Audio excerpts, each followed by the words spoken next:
तुतारी ही वाजणार नाही आणि उद्धवजींची मशाल ही पेटणार नाही. गिरीश महाजन. तुतारी आता त्यांनी प्रामाणिकपणे फुंकावी, महाराष्ट्रात घेऊन फिरावी एवढ्याच आमच्या सदिच्छा आहेत. आम्ही एवढंच सांगणार की तुतारी ही वाजणार नाही आणि उद्धवजींची मशाल ही पेटणार नाही. काही बोलायचं, काही अफवा पसरवायच्या हा त्यांचा उद्योग झालाय. मी उद्धव ठाकरेंना आणि संजय राऊतांना सांगतोय, तुम्ही तुमचं बघा. आम्ही कोणत्या जागा लढवायच्या, कुठे लढवायच्या ते आम्ही ठरवू. मी 6 वेळा मनोज जरांगेकडे गेलो, 2 वेळा गुलाल घेऊन झाला. सरकारकडून ज्या गोष्टी करायला हव्या होत्या ते सरकारने केलंय. मागासवर्गीय आयोग कामाला लावलं. सर्व आतापर्यंत आरक्षणावर सर्वांना सरकारने कामाला लावलं. कुठेतरी जरांगेंनी समाधान मानावं. सुप्रीम कोर्टात पुन्हा आपली याचिका जिवंत झाली आहे. सरकारची इच्छा आहे मराठा समाजाला आरक्षण मिळावं.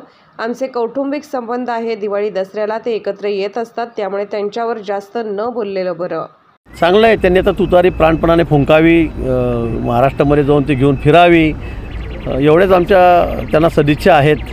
पण मी पुन्हा सांगेल की यावेळेला पवारसाहेब असतील, राष्ट्रवादी असेल त्यांची, किंवा उद्धवजींची शिवसेना असेल, त्यांची मशालही काही पेटणार नाही आणि तुतारीतून मला वाटतं आवाज निघणार नाही, अशी अवस्था त्यांची या ठिकाणी होणार आहे.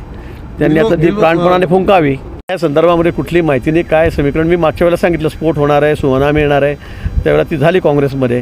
आता या बाबतीमध्ये त्यांनी सांगितलं की आमचे कौटुंबिक संबंध आहे, ते नेहमी कार्यक्रमाला हजर असतात, सार्वजनिक कार्यक्रमाला हजर असतात, दिवाळी दसऱ्याला ते एकत्र येत असतात. त्यामुळे मला असं वाटतं की त्यांचं कौटुंबिक पारिवारिक असेल. या संदर्भामध्ये अजितदादाच सांगू शकतील स्पष्ट. त्यांना विचारूनच आमचा पक्ष काम करतोय की काय, म्हणजे आमचे अध्यक्ष त्यांना विचारूनच सगळ्या सूचना देत आहेत का खाली, असं मला वाटायला लागलेलं आहे. स्वतःच्या मनातून काही बोलायचं, काहीही कुठेतरी अफवा पसरायच्या, पेरायच्या, हा त्यांचा उद्योग झालेला आहे. मी पुन्हा त्यांना सांगतोय, उद्धवजींना सांगतोय, मी संजय राऊतांना सांगतोय की तुम्ही तुमच्या जागेवर कॉन्सन्ट्रेट करा.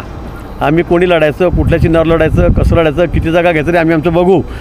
आता मी तर सगळ्या गोष्टीचा साक्षीदार. मी 6 वेळा मनोज जरांगेंकडे त्या ठिकाणी गेलो, त्यांच्याशी बोलणी केली, 2 वेळा गुलाल उधळून झाला, त्यांचंही समाधान झालं. परत 8 दिवसाने पुन्हा ते आंदोलन करतायत. मला वाटतं की सरकारकडून जेवढंही करण्यासारखं होतं, मला वाटतं पहिल्यांदा जरांगे पाटलांनी आंदोलन केल्यापासून पहिल्यांदा इतक्या वेगाने सरकारने त्या ठिकाणी काम केलं. सगळे अधिकारी कामाला लावलेले आहेत.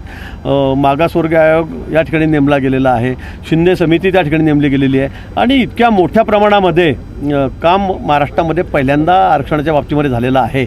पण अजूनही मला वाटतं जरांगे पाटलांच्या म्हणण्याप्रमाणे, त्यांच्या इच्छेप्रमाणे काम होत नाही आहे. मला वाटतं कुठेतरी आपण समाधान मानलं पाहिजे. माननीय सुप्रीम कोर्टामध्ये पुन्हा आपली त्या ठिकाणी याचिका आहे, ती पुन्हा जिवंत झालेली आहे, क्युरेटिव्ह पिटिशन. मग त्यातूनही निर्णय येईल. आणि आता आम्ही परवाच अधिवेशन घेऊन त्या ठिकाणी बॅकवर्ड कमिशनच्या ठिकाणी जे मागासवर्गीय आयोग, तो त्या ठिकाणी त्याला परवानगी दिलेली आहे. त्याच्या संदर्भामध्ये आता आम्ही बिल सादर केलेलं आहे, त्याला बिलामध्ये रूपांतरित केलेलं आहे. मला वाटतं की कायद्यामध्ये जे बसेल, मग काही आपण जर केलं तर मग कायद्यामध्ये टिकणार नाही. मान्य कोर्ट लगेच ते 4 दिवसामध्ये फेकून देईल. म्हणून कायद्यामध्ये बसून नियमानुसारच या ठिकाणी आम्ही सगळ्या गोष्टी त्या ठिकाणी करतो आहोत. सरकारची इच्छा आहे, माननीय मुख्यमंत्री, दोन्ही उपमुख्यमंत्री यांची इच्छा आहे मराठा समाजाला आरक्षण मिळावं, पण ते टिकणारं मिळावं, कायमस्वरूपी मिळावं. अन्यथा आपल्या म्हणण्याप्रमाणे तुम्ही सोयऱ्यांना द्या, हे शक्यच नाही आहे. ते 4 दिवससुद्धा कोर्टात टिकणार नाही. म्हणून मला असं वाटतं की सरकारसुद्धा या बाबतीमध्ये पॉझिटिव्ह आहे.